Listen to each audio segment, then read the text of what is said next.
హే guys, ఇవాళ మనం healthy and less ఆయిల్తో చికెన్ ఫ్రైడ్ రైస్ చేసుకుందామా.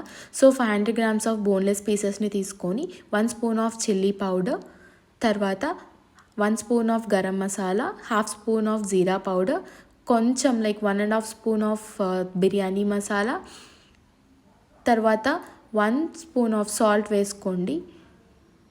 తర్వాత half spoon of turmeric powder, తర్వాత 2 స్పూన్స్ ఆఫ్ కార్న్ఫ్లోర్. క్రిస్పీగా రావడానికి యూ కెన్ యాడ్ 2.5 స్పూన్స్ కూడా. ఐ యాడెడ్ 2 స్పూన్సే అండి. తర్వాత హాఫ్ లెమన్ స్వీష్ చేసుకోండి. స్వీష్ చేసిన తర్వాత 2 స్పూన్స్ ఆఫ్ కర్డ్ వేసుకోండి. తర్వాత బాగా మిక్స్ చేయండి. So half an hour marinate చేసిన తర్వాత ఎయిర్ ఫ్రైయర్ తీసుకొని లైట్గా ఆయిల్ అప్లై చేయండి. పీసెస్ మొత్తం ఎయిర్ ఫ్రైయర్లో పెట్టేసి సో ఒక 10 మినిట్స్ ఎయిర్ ఫ్రైయర్లో పెట్టేసేయండి.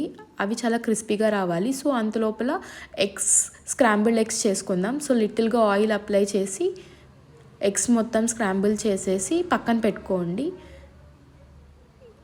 తర్వాత ఎయిర్ ఫ్రైయర్ని చూస్తే ఇలా పీసెస్ అనేవి క్రిస్పీగా రావాలి. ఇలా క్రిస్పీగా వచ్చాక సైడ్ పెట్టేసుకొని తర్వాత ఒక ప్యాన్ తీసుకొని 10 ml ఆఫ్ ఆయిల్ వేయండి.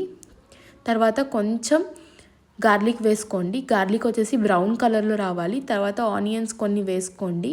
తర్వాత జింజర్ గార్లిక్ పేస్ట్ కొంచెం వేసి పీసెస్ని మనం కట్ చేసుకొని పెట్టుకోవాలి పక్కన. తర్వాత స్క్రాంబుల్డ్ ఎగ్ని వేసుకొని కట్ చేసిన చికెన్ పీసెస్ని వేసుకోవాలి.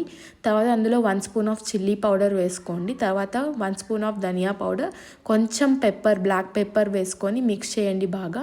తర్వాత బాయిల్ చేసిన రైస్ని మనం మిక్స్ చేయాలి, వేసి బాగా మిక్స్ చేయాలి. అంతే అండి, ఎంతో టేస్టీ అండ్ హెల్తీగా లెస్ ఆయిల్తో చికెన్ ఫ్రైడ్ రైస్ రెడీ.